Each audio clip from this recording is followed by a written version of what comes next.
Hello, beautiful souls. This episode is for you if just thinking about entering a room full of strangers without a friend by your side makes you want to crawl into a shawl or simply cancel. While bringing a plus one to social events is completely fine, I've found that it is much more fun, productive, and beneficial to actually go to events solo.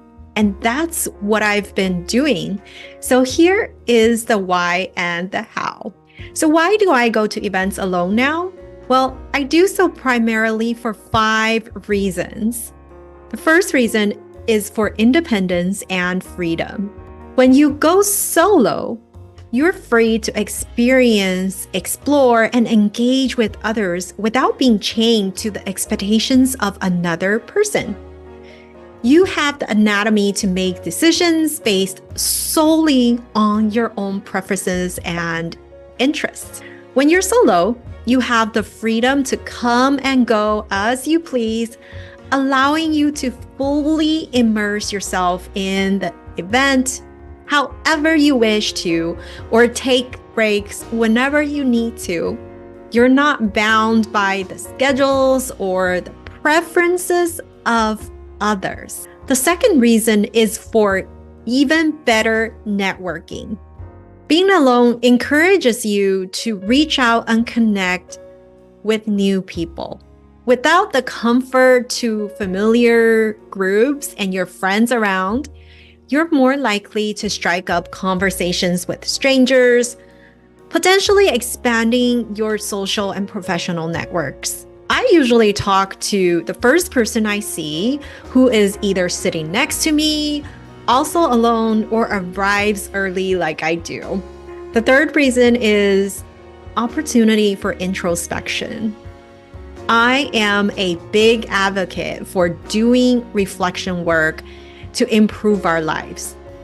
So being alone in a social setting can provide that much needed valuable time for introspection and self-reflection. It allows you to observe your surroundings, contemplate your thoughts and feelings, and more importantly, gain insights into yourself. I also love taking notes and reflecting on them when I have a break. The fourth reason is the openness to new experiences. Without the safety net of companionship, you may be more open to trying new things and engaging in activities you might have otherwise said no to if you were with a friend. This openness can lead to unexpected discoveries, new experiences, and new opportunities worth going along for. The last reason, definitely one of the most important reasons for me, is for my personal growth. I know it can be hard to step in the door alone. Sometimes that is true for me as well. But stepping out of your comfort zone by attending events alone can be such a powerful way to build your self-confidence.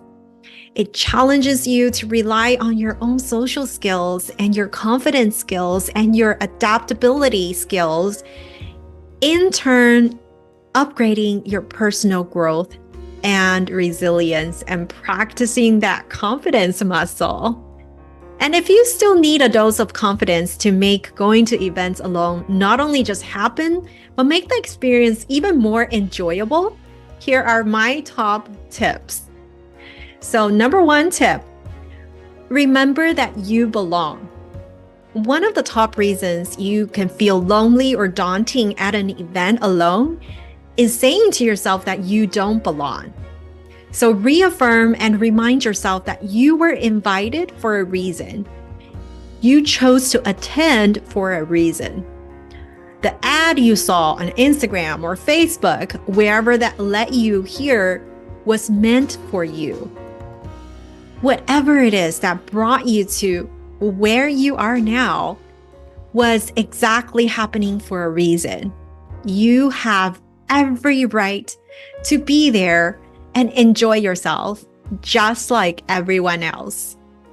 Number 2, set realistic expectations.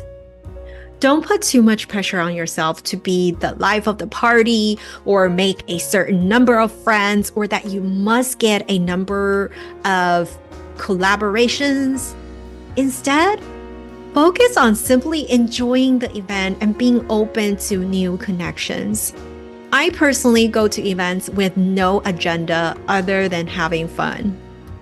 If a new opportunity rises from that, hey, great, that's icing on the cake.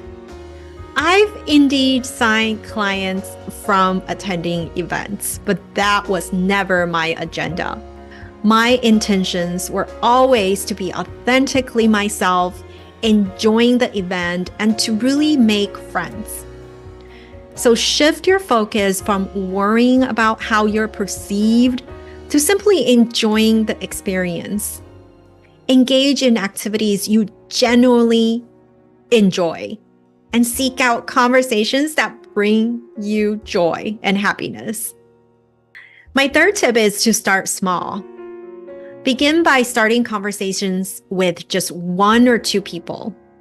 It's much less overwhelming to focus on building connections with a few individuals rather than trying to mingle with the entire crowd. I've been to events where I talked to hundreds, and I've also been to events where I just talked to only one or two people. But guess what? It's the events where I only talk to one or two people. Those people are still on my feed today after years and years, and we're still supporting each other and keeping in touch. My fourth tip is ask open-ended questions. People generally enjoy talking about themselves more than learning about you. So ask open-ended questions that encourage them to share more about themselves, which can help break the ice. And if they are the person that get to talk more, it's easier for me, and they will actually remember this conversation better because they'll think it's a good one. And my next tip is to find common ground. Obviously, you're going to look for people of common interest, maybe a common physical location or a common experiences so that you can better bond with each other. This will help you feel more connected and obviously more confident in those social interactions. Number 6 is to take breaks if needed. It's okay to step away from the crowd for a few minutes if you need a breather. Find a quiet corner or step outside for some fresh air to recharge and gather your thoughts. I personally always bring some extra snacks to events where I can just go outside in the middle of a session to get some sun and get a quick bite to recharge. Back in March, I was at the Alt Summit in Palm Springs, and on the first day, I was really feeling tired, so I actually went back to my room and took a nap in the afternoon. And the second day, when I told people that I took a nap, everyone's reaction was that I was so brave, and they wish they had done that because they wish they had given themselves permission to take more breaks when they got tired. And I was like, it's my life. Of course, I get to take breaks whenever I need to, right? Unless you're the speaker, unless I'm obligated to be at my table or on stage or at my presentation, then of course I have to be there. But other than those times, my health and well-being is still my top priority. And my last tip, and definitely always very important, focus on having more fun. Before the event, you can visualize yourself having a great time already and making meaningful connections. So these positive visualizations can help boost your confidence and ease your anxiety even before going. And while you're at the event, shift your focus from worrying about, how you're perceived by others, when is the next session, and to really just shift that focus to simply enjoying the experience. Engage only in activities and really attend sessions that you genuinely will enjoy. and seek out conversations with people that bring you happiness. So remember, it's perfectly normal to feel nervous in any social situation, especially when attending events alone. So be patient with yourself and recognize that social skills, like any other skill, self-promotion skill, confidence skill, these are all learned skills. So it will improve with practice and time. And that's exactly why you can go out and do it more often. So go on adventures to attend social events solo and let me know how it went. Cheers to your continued journey to your own uprising, and I'll see you next week.